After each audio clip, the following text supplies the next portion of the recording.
તમારા વિસ્તારના તાજા અને સચોટ સમાચાર માટે જોડાયેલા રહો ગુજરાત તુફાન ન્યૂઝ સાથે. વિડીયોને લાઇક કરી શેર કરો અને જીટી ન્યૂઝને સબસ્ક્રાઇબ કરો.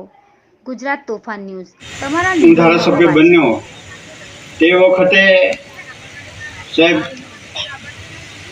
વખતે કોસમકોવા ગામ, વેલવાચ ગામ અમારા મત વિસ્તારમાં આવતું અને કોસમકોવા ગામમાં મારા સંજયભાઈ નામના એક આદિમ જૂથના ભાઈ હતા.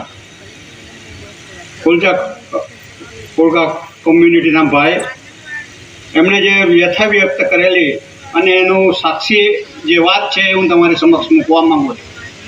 એ સંજયભાઈ ને ત્યાં અમે ગયા, સ્વામિનારાયણ સંપ્રદાયના સ્વામીજી જોડે ગયા અને એમણે સ્વામિનારાયણ ધર્મનો અંગીકાર કર્યો. તે વખતે એ પહેલાં એમણે જે વ્યથા વ્યક્ત કરી તેની વાત કરું છું કે સંજયભાઈએ એવું કીધું કે અમે ખાવા માટે મરેલા ઢોર એનું માંસ લાવીને અમે ખાતા અને એ માંસ ખાતા. આજે અમે આ સ્વામિનારાયણ સંપ્રદાય અમે અપનાવીએ છીએ. એ માંસ વ્યસનનો બધું જ અમે આજે એને એ કરીએ છીએ. અને એ સમયે ત્યાં મેં 2 કૂવા બનાવી આપેલા અને ખૂબ સારું પાણી ત્યાં કોસમકોવામાં લાગેલું અને એનાથી એ લોકો કારેલાની ખેતી કરતા. વેલવાચ ગામ અને કોસમકોવા ગામમાં સરસ ખેતી કરતા થયેલા. એનું મને આજે ખૂબ આનંદ થાય છે. અને આજે હું કહીશ કે વિશ્વના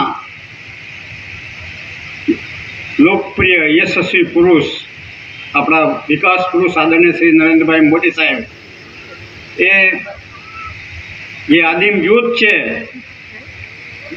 એને દરેક લાભો મળે એના માટેની શરૂઆત આજે આઝાદીના 75 વર્ષ